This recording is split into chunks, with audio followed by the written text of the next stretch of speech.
Aurora and welcome back to the channel. Welcome if you are new. Hello! I talk about books and writing, and today we are talking about writing. I'm going to try and convince you to use that big stack of notebooks that you've got. Look, we've all done it as writers. We buy these gorgeous notebooks and then go, it's too pretty, I can't use it. I mean, I've done it. Oh, you've done it. It is a guilty pleasure that we all have, buying notebooks, because buying notebooks and using notebooks are two different hobbies. But I think I can convince you that it's okay to open it up and use it. Now, here's the thing as well, there is actual scientific evidence behind why we should be handwriting over just typing. Look, I'm not saying you got to handwrite your novel. I mean, it used to be done. That was the standard before, typewriters and stuff like that. But these days, obviously, we can write a lot faster when we type. But that does not mean you should be completely discounting handwriting, because look, when we type, we do not engage the creative part of our brain. When we write by hand on pen and paper, we actually engage that part of our brain. It lights up. It's doing the thing. And if we're creative, shouldn't we want that? Shouldn't we need that? We do. So that should be reason enough. So how do I do things? Well, I got my inspiration from Joan Didion's essay on keeping a notebook.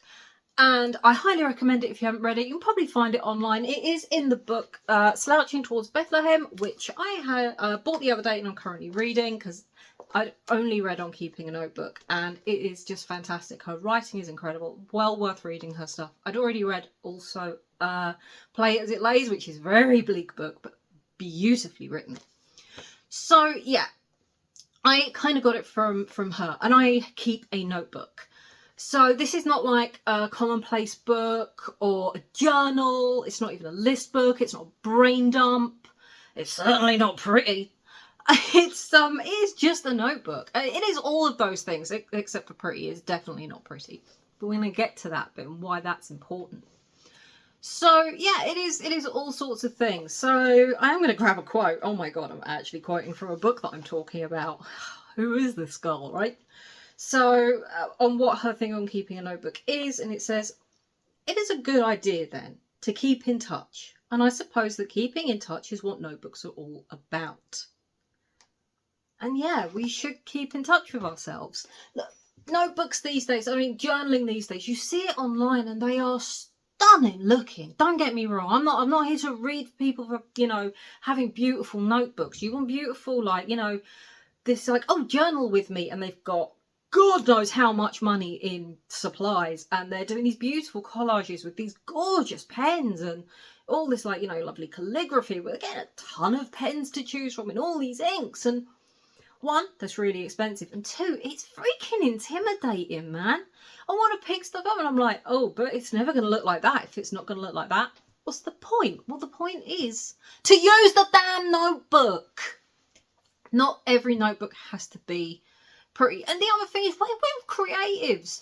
Notebooks are a tool. We should not be fearing our tools. We should be embracing them and using them. So, if this is just a notebook where anything and everything goes in, it is, part brain dump. Sometimes there's lists. Sometimes I work through story ideas. I do have a notebook that is separate for ideas that goes everywhere I go. Without question, it is in my bag. It is tiny. I can just scrap a tiny little, an idea. It takes 2 lines, 3 lines tops, and that is it. That's all that goes on in there. And when I want to move that into something else, that's when a notebook comes in handy, because I can engage that creative bit of my brain and work on an idea and turn it into a story. This is why I have more ideas and stories than I know what to do with, and I have time to work on. That and Morning Pages. I highly recommend Morning Pages. One of my first videos was on that. I am going to update that soon because it is now over 2 years since I started. But anyway, right. I'm going to give you an example. So this is my notebook that I keep. It is plain. I mean, okay, but it's got a pretty thing on it. It really doesn't. Look, this I paid a couple of quid for in Flying Tiger. It was in a sale. I mostly liked the cover. That's it. There ain't nothing to be intimidated about. This isn't pretty. So that's why I'm going to say, start basic. go and buy a cheap notebook that you like writing in. Because here's the thing, not all notebooks are created equal.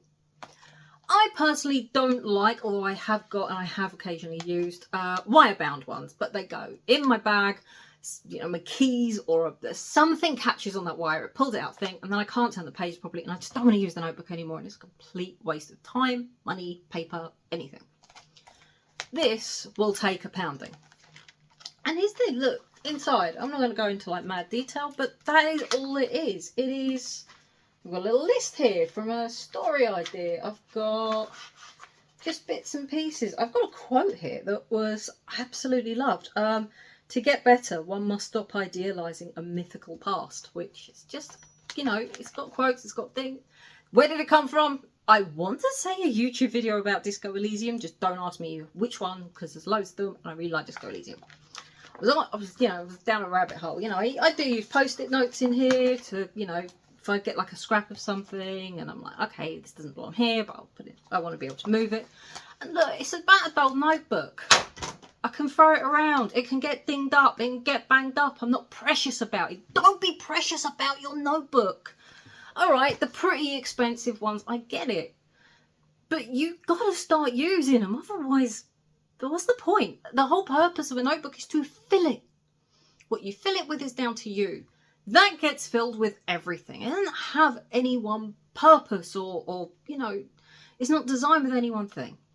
So go out and get that cheapo notebook that will just be able to get flung in a bag. And it can go everywhere you go, because that notebook pretty much goes everywhere I go. I go to my best friends, it's in my bag.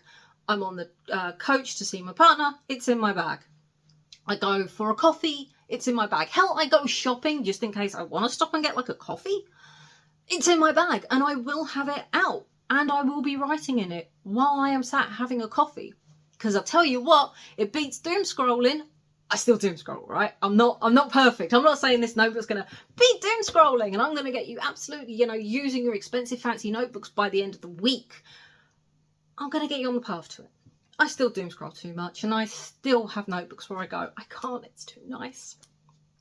But working on it, right? I'm working on it. It's a work in progress. That notebook and Joan Didion's advice on keeping a notebook and it having no fixed purpose. It's great. I've named it my scratch notebook. What is a scratch notebook? I can scratch whatever I like in it. Don't matter. It isn't pretty. Don't decorate it. Don't make it look nice. Buy a £2, euro, dollar, yen, whatever. I don't think that's how yen works. But just buy a cheap notebook and then just get writing. Get writing whatever's in your head. Let it out. It's kind of the same principle I use for morning pages. And what, you know, is the principle of morning pages is just to get what's in your head out at the start of the day, to clear your mind, to get to writing. And look, you know, got my morning pages notebook here.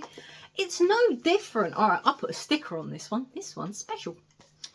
But again, it is just pages and pages of just handwriting. And it ain't pretty. It ain't fancy. I buy these notebooks cheap. I go to TK Maxx. My only stipulation is a Slim A5 and it's in a vaguely pinkish colour. Because, you know, I know what I like. But anyway, yeah, so, oh God. Yeah, it's all going wrong. It's all going wrong, lads. Right. So, you've got your notebook, you've got your cheapo notebook. I know what you're going to say next, because I've heard this a lot of times. I've got to admit, this is not a me issue, but this is one I have heard plenty. But my handwriting's horrible, I'll still ruin it. So the next thing you're going to do is find a pen you actually like to write with. This might sound bonkers, right? But much like not all notebooks are created equally, neither are pens. Yeah, I know this sounds wild, but look, hear me out, yeah? Because I must sound a bit balmy at this point. And it's been a long 2 weeks. But, look, some pens I cannot write with. I hate it. Yeah. And others I love writing with. When I started that notebook that has now been firmly tossed across the room, I was writing with a different pen. I was writing with a kind of biro-y type pen. It was a gift. I really liked it. It was very pretty. It had like colourful little crystals inside and like a rainbow. It was a charity I really believe in. That means a lot to me. And I was using it and using it. Here's the thing. I write very quickly. and I write quite light. With this pen, because it was a biro, I could not write fast because the biro ink does not go for writing really, really fast. And also I had to push down. I had to be quite heavy-handed. I'm not a heavy-handed person. Look, they are tiny. The most heavy bit about them is the jewellery.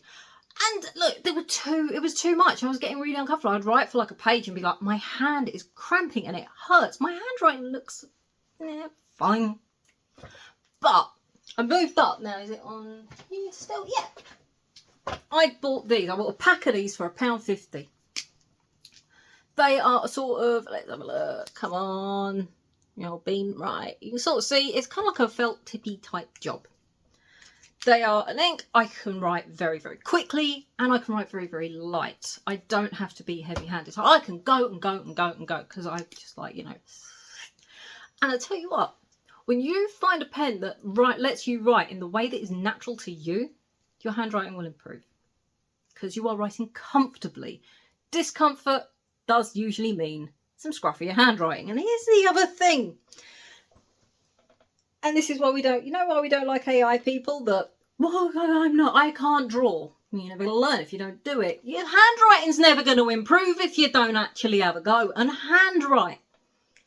If you write by hand, gradually it will improve. I do not have stunning, beautiful handwriting. I have okay handwriting. I have clear handwriting. And I actually do enjoy writing by hand. I've got to be honest there. I like it. But, I know I've got neat handwriting. It's not stunning and beautiful and aesthetic. But this notebook ain't about that anyway. This notebook is about existing. It is about just writing down ideas, working them through, and little bits of quotes and little ideas and little inspirations, and building on I had an idea for a story. How would it work? How do I take it from idea to plot? Which is the big first step. At least it is for me. Some people start characters, whatever, but it's not about that. It doesn't matter how you do it. Fill the damn notebook. Because I tell you what feels really good. It feels really good. Is when you finish a notebook and you filled out that last page and you can just look back and go, I did that. I did the thing. And how many notebooks have you finished? It ain't many, is it? I mean, or it's probably not since school when you filled in your exercise books when you were doing maths or science or whatever. And I'm like, look, I did all the writing. I filled the notebook. It's a good feeling. It is such a good feeling. I get to do that on my morning pages and I'm still so freaking satisfied every time I finish a notebook. And it's something, I do a few times a year now. But it's a good feeling. Look, the other great thing is I'm encouraging you here to carry a notebook around. Carry something that can get banged up and scratched by your keys and, knocked about. Maybe the pages get a bit dogged and manked. Because the thing is, it isn't pristine. And when it isn't pristine, we don't worry about ruining it. We just get on with it. So yeah, look, that's kind of all I've got for you today. That was the whole thing of it. I'm going to leave you on another Joan Didion quote because I saw this last night and I picked this up and I really liked it. And I bet I can't find it now. Where are we? Ah, there it is. That is one last thing to remember. Writers are always selling somebody out. I don't know why I love it, but I wanted to share it. Because here's the thing, we're all little tea leaves, aren't we? We all, pilfer ideas from here or there or people we meet. And if you're carrying a notebook around, you get to pilfer all those little bits of inspiration you see throughout your day, or when you're sat in the coffee shop or when you're sat in a bar or wherever it is you're sat. Go and fill a notebook. You're going to feel amazing. Trust me. Anyway, so that's all I've got then. That's what I'm going to leave you on. Give it a like if you like this. Do leave a comment below if you found this helpful or inspiring, and or if you already do this, or have you read On Writing a Notebook and Joan Didion in general, whatever. Just leave me a comment. I haven't had any for a while. And if you enjoyed this as well and you want to see more of me, do hit the subscribe button. I post new videos every Tuesday. And I've got a Substack coming, so I will be linking to that down below. Hopefully it should all be ready. I've actually got the first post written. I've just got to do a few other little bits.